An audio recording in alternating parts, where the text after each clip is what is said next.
Right, okay, so let's get back into this. So we're at this stage now where we're cleaning the injectors out. Now, we finished off with part one with the bike not starting after we put new plugs in and one thing and another. So process of elimination, like we know the plugs are okay, said that before, so here we are now. Now, I haven't showed you any video of me taking the injectors out of the fuel rail or taking the fuel rail off the throttle bodies. It will just make this video a little bit longer, but all I'm going to say with that is just be really careful. There's a couple of bolts holding it on, and you've got the fuel line going into the side of the fuel rail as well, like, so just be careful because there is O-rings on the injectors and obviously the fuel rail, so just be very careful. They do suggest that maybe get new O-rings just to replace them, like, but that's personal preference. If they're okay, if you haven't nicked them at all or anything, should be okay.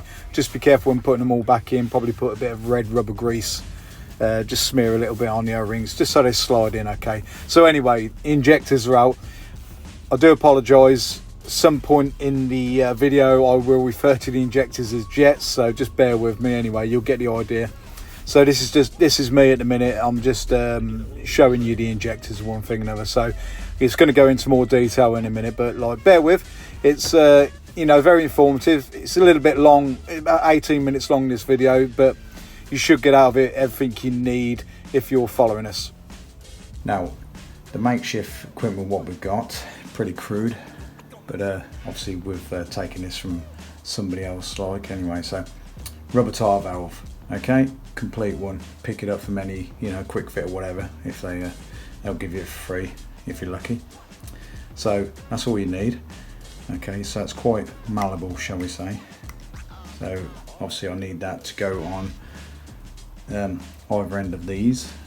Okay, right, so what you've got to do is obviously take the valve out, so because you've got to make that straight through. So nice and simple, just get your tire valve remover, so to speak, and literally take that bad boy out. There we go, that's that done. That's that done and dusted. So you might be able to see there anyway. Let's say, yeah, obviously that's just a clear tube all the way through. Now you're going to need the cap as well. You know, as you can see, we've made an adaptation here. So that's the straw tube which you get with the air intake and carburetor cleaner. Now this is what I've used. Okay, so there's probably about a third of a can left there, but obviously it does what it says on the tin. Throttle and valve cleaner, injectors and everything. So okay, that's what I've been using.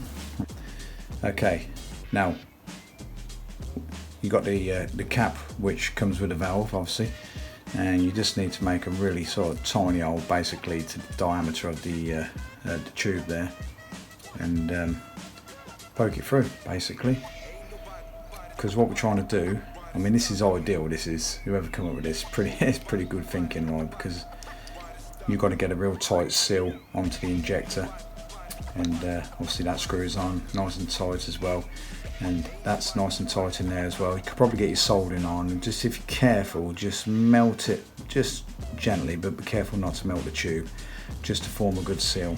Okay, so that's that bit done. Okay, now what I found is, because when you're working, if there's a couple of you doing it, it's okay, because you can pretty much hold it all together, then just sort of spraying one thing or another.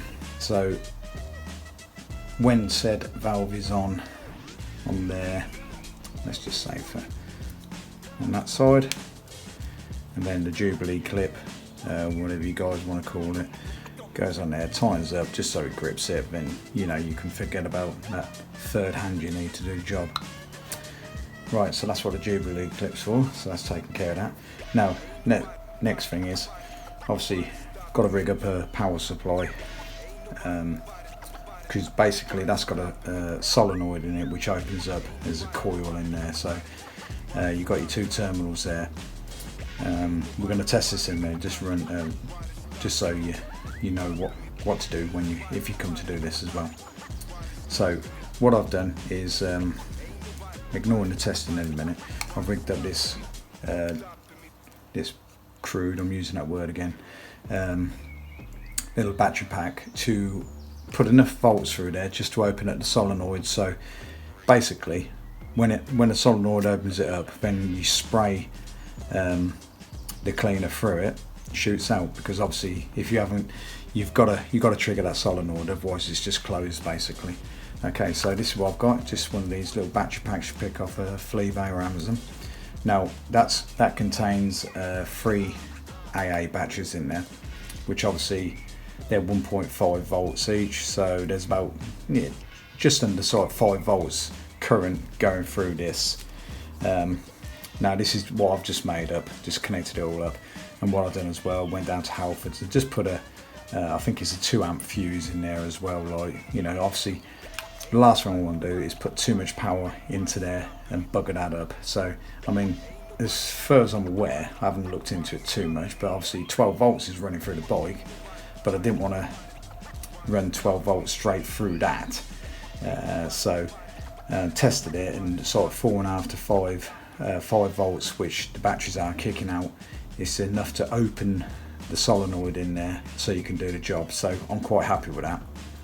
Hopefully it's opening it up enough to do the job, but we'll find out as we go along anyway. We're just learning as we go along. So that's a little battery pack, got a little on off button there as well, which is quite handy because you can plug it all in. So got the small spade connectors there, just to pop onto there, and yeah, job's a good one with that. So that's that part.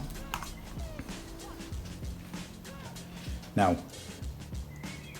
what I've looked into as well, people testing, because sometimes it's best to test your injectors just to make sure that they're all working okay, or the right readings coming through it. Now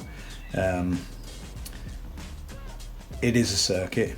You connect it at one end, and you know, it goes around the coil, then comes back at the other end. So on that, you just need your multimeter. Now you put it onto the ohms settings down there. You have to forgive me because I don't understand multimeters 100% yet. I'm working my way around it, but I do know that if you put it down to 200 on the ohms setting, I think that's the proper word for it. It's the old Amiga sign, isn't it? Okay, so that's the reading you get there. Now when let's put that there, you should be able to see that. Let's just double check with the screen. Yeah, should be okay. Right, so basically what it's doing is it's sticking a current through it. So I think I'm going to go positive first. It's a little bit actually tricky. I'm going to go left-handed first. All right, so I've got the negative on there, putting positive on. And you might be able to see that, hopefully you can anyway. It's 13.0, okay, ohms, whatever that is. Right, so basically, when you test all 3 injectors, or however many you're doing, if you're doing it on a car or on a different motorbike, it's not a 3-cylinder obviously. If all your injectors, you should have a setting in your manual, or you'll be able to get it from whatever vehicle you've got. Obviously this is a Triumph.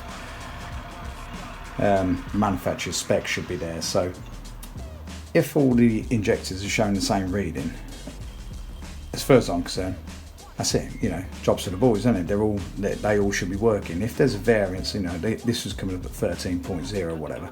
If I had one which was 4.5 or whatever, I know chances are that's probably a bad injector, so it's best to get it tested properly. But as it stands, I've done pre-tests on this and everything anyway, and they're all coming up with the same reading. So that's what the job is for the multimeter anyway. So let's turn that off now, get rid of that because we're done with that. So that's just showing you that part. Right, so the next job is going to be basically fitting this to the injector and fitting it into this nice little clamp which I haven't introduced yet. So this clamp, again, I'll just put in a search on eBay and just mini clamps and one thing and another like, and just had a look, came up with this. And basically, because you need that third hand or another set of hands, this is just put in place to hold the injector in place, just gently tighten it up, and then switch on power to open the solenoid, and then you've got your hands free to spray your cleaner through. So that's the theory. It does work. Probably not going to do it in this area because it gets messy, so we'll probably cut the video back in on that, but that's what the clamp's for. Okay, so all I'm going to do now is just install this bit. Now, I'm not going to lie, this is bloody fiddly because that hole's quite small, but you know, it's bigger this end than it is that end. So I'm going to fanny around now, get this on here, get the Jubilee clip on, just tighten it up so it's not going anywhere, and then the next thing will be I'll just get it all clamped in place, wired up and everything, and then we'll just show you the process of spraying it through and cleaning it. Okay.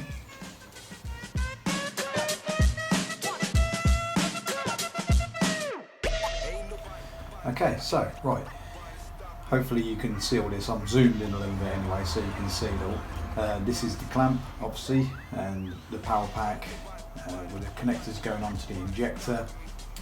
Just lightly got that clamp together, got the Jubilee clip on the rubber valve as well. So I mean this is pretty sturdy anyway, the actual injector, right? So it's going to take quite a bit of force to actually damage that, but I only need to hold it in place while I'm putting the spray onto the end there really. So that's all I need to do. So everything's wired in place. So that's what I'm going to do now. I'm just going to do this jet this way. Now this is actually, that's the way the fuel is actually coming into it anyway. There's obviously like one hole there, and then it just gets dispersed into a mist via the 4 holes. So then obviously what I'm going to do is cut it off and put the rubber valve on the other end, which is a little bit trickier because it's easier to go on this end, it's a smaller diameter. So a little bit of fanning around there, and then just reverse everything and spray it through the other way. It's best to sort of, you know, do it both ways. Flush it that way, and you know, turn it around and flush it through again, just to make sure you try and get all the crap. Now, I'm hoping this stuff, it does obviously clean it out, but I'm hoping it kind of like dissolves any other stuff in there as well. It has had a couple of flush throughs already, but I'm just going through the process again, more so for the video than anything else anyway. Okay, so just leaves me to plug this on, open up the solenoid, spray it through. Okay.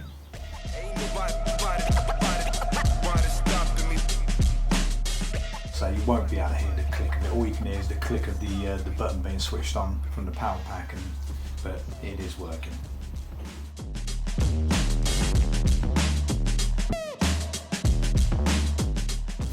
Give it a little bit of a shake, wake it up, and do it the proper way.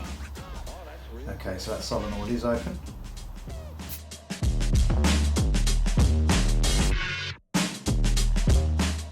Brilliant. Well, that's all I'm going to do on that. Then I'm going to reverse it now and repeat the process.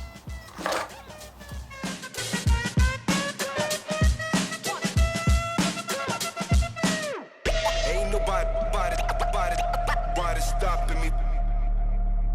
Ain't nobody stopping me. Ain't nobody. Now the rubber valve, it doesn't go on. I wanted to go over this part as well, so there is a bit of a lip, but it is forming a seal. And now I'm just going to do the Jubilee clip up as well, but I don't want to over tighten it because it starts defiguring it a little bit and twisting, so to speak. So it's, like I say, it's just tighten it enough just so when you forcing the pressure of the cleaner through it, it's not pushing it off. I'll go with that, quite happy with that in a minute. It's just kind of like pinch tight, shall we say.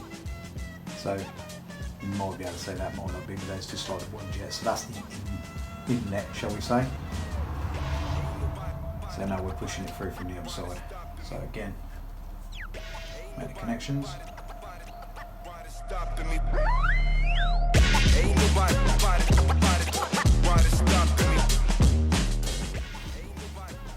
Just going to put that to me here a minute, just make sure it is opening okay.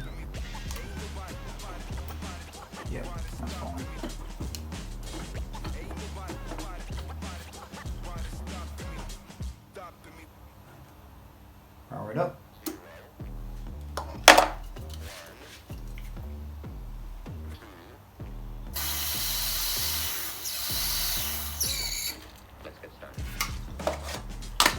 think that'll do it. Another 2 jets to do. Won't bore you with that. So, as far as I'm concerned, job's good. And see how it goes. Obviously, if you're doing this as just part of your servicing, just thinking, oh, I'll clean the jets out. Don't know whether it's done before. It's quite simple, really. Hopefully, this video will help you do that. Now, the purposes of me doing this was purely because my bike's not starting at the moment. So cleaning the jets out is just part of the process of elimination. Find out why it won't start. Obviously, working my way backwards, spark plugs are okay. Gone to the jets. There was varnishing on the jets, which you wouldn't have seen on this anyway because I didn't. We done all this process before and cleaned them all up, but there is that varnishing around both ends of the jets. So that's all clean now. I'm going to run through, like I say, run through the other 2 jets as well, just make sure it's all tickety-boo. And then, you know, try and start her up again, see what happens. We're now getting to the point for myself is the fuel getting delivered okay? And if it's not firing the fuel in to spark it to start the motor, then there's another problem further back. So that's where I'm at. I'm just working way back, and I'm kind of working my way to the fuel feed and probably the fuel pump. Everything I've had a look at the fuel pump. It looks okay, but to be honest, I don't know what I'm looking at really. So again, there'll be research done on that, or you know, there's all sorts of things I'm looking at in a minute. Pressure testing the fuel line and blah blah blah, the fuel rail and everything. So we'll see how we go. Hopefully, you know, like I say, this might not be the problem you're looking into. It might be just a case of cleaning out the jet. So that should help you, or give you a bit of understanding or a bit of confidence to do it yourself, like myself. Anyway, job's good. Job's for the boys. That's all done. I'm going to move on, do the rest, like I said. There we go. Brilliant. Why they stopping me?